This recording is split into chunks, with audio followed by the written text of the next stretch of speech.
Shalom saudaraku, berjumpa lagi bersama dengan saya Pendeta Jakob Setio dalam program Sapa Jemaat di Rumah. Kali ini kita akan bersaat teduh bersama-sama. Mari kita berdoa.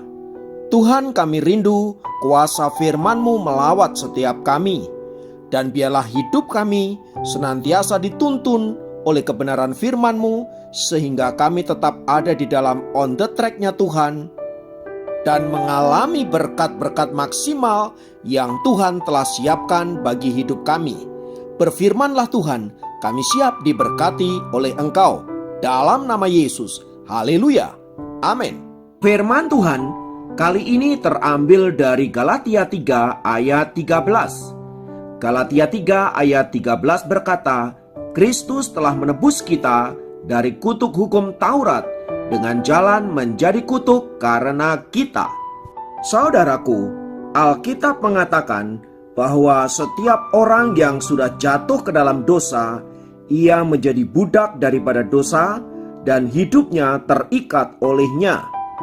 Dan ketika hukum Taurat diberikan, manusia berharap oleh hukum Taurat itu manusia mengalami kelepasan. Tetapi apa yang terjadi? Justru oleh hukum Taurat itu manusia menjadi semakin tahu dosa dan kesalahannya. Alih-alih membebaskan manusia dari kuasa kutuk dosa, oleh hukum Taurat justru dosa semakin tampak begitu jelas bagi manusia itu. Dalam konteks inilah, maka hukum Taurat tidak mampu menyelamatkan manusia berdosa. Itulah sebabnya kita membutuhkan juru selamat, yaitu Tuhan Yesus Kristus. Saudaraku, pada tahun 1800-an, ketika orang-orang beramai-ramai mencari emas, seorang pemuda dari Inggris merantau ke California. Setelah beberapa bulan mendulang emas, akhirnya ia menjadi sangat kaya raya. Dalam perjalanan pulang, ia berhenti di New Orleans untuk menikmati keindahan kota itu.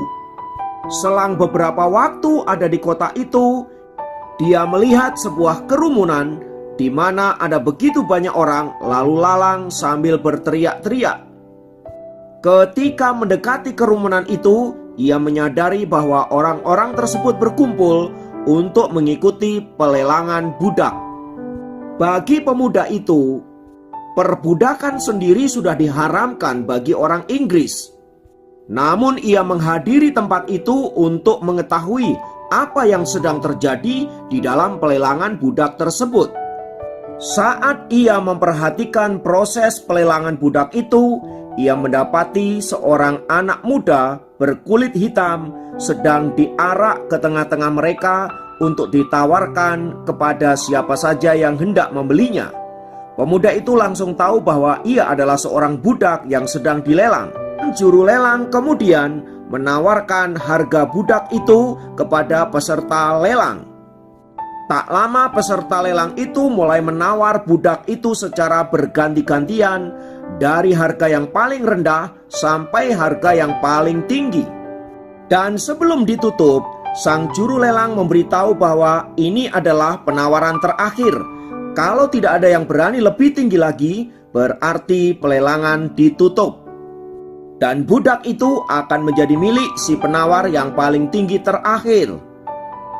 Tiba-tiba saja sang pemuda buruh tambang yang kaya raya itu maju ke depan dan menawarkan harga tertinggi 2 kali lipat. Tentu saja orang-orang yang mendengar harga itu tertawa terkekeh-kekeh karena dianggap itu sebuah lelucon.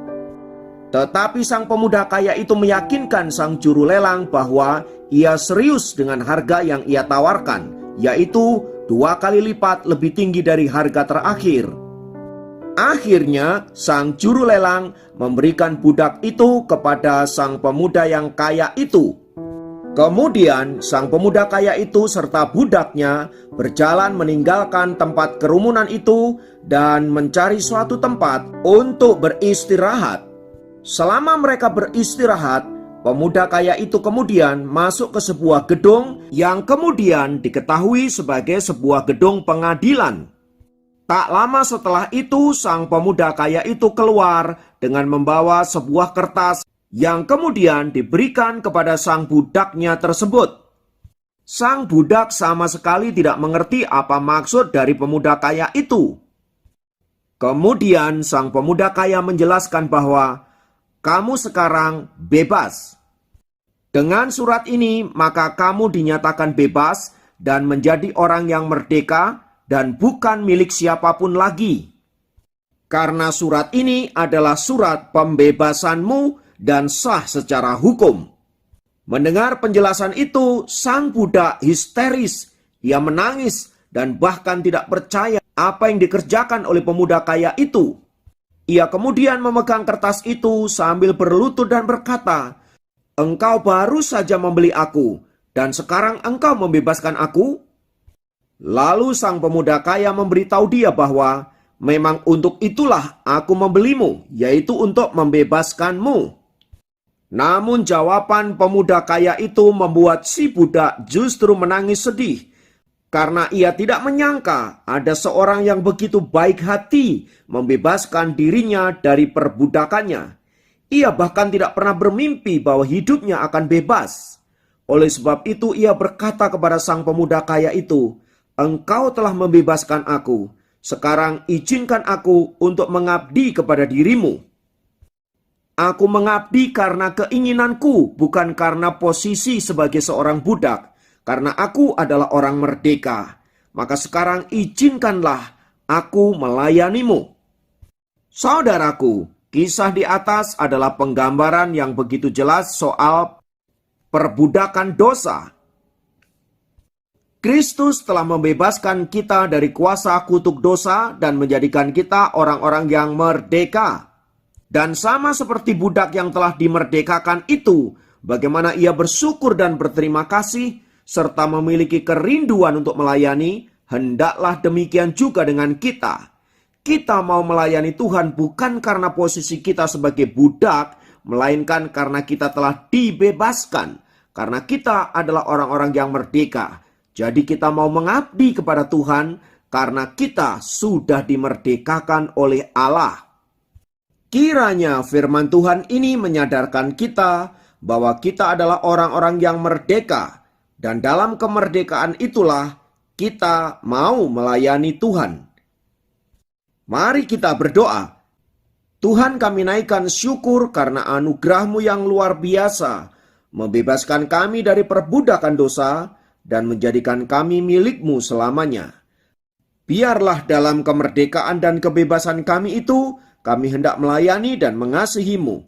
Kiranya Tuhan menolong kami agar kami tetap setia sampai seluruh rencana-Mu digenapi di dalam diri kami. Terpujilah nama-Mu, dalam nama Yesus kami berdoa. Haleluya. Amin. Demikian program Sapa Jemaat kali ini. Sampai jumpa dalam program Sapa Jemaat yang lain. Tuhan Yesus memberkati.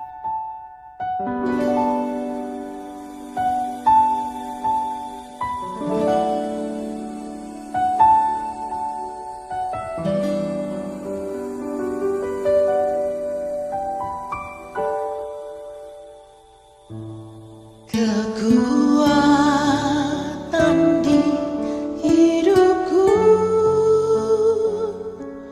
ku dapat dalam Yesus. Dia tak pernah tinggalkanku, setia menopangku. Berseru, berharap dalam Yesus. Ajaib Kau Tuhan, penuh kuasa, sanggup pulihkan keadaanku. Dalam tangan-Mu seluruh hidupku tak akan goyah selamanya.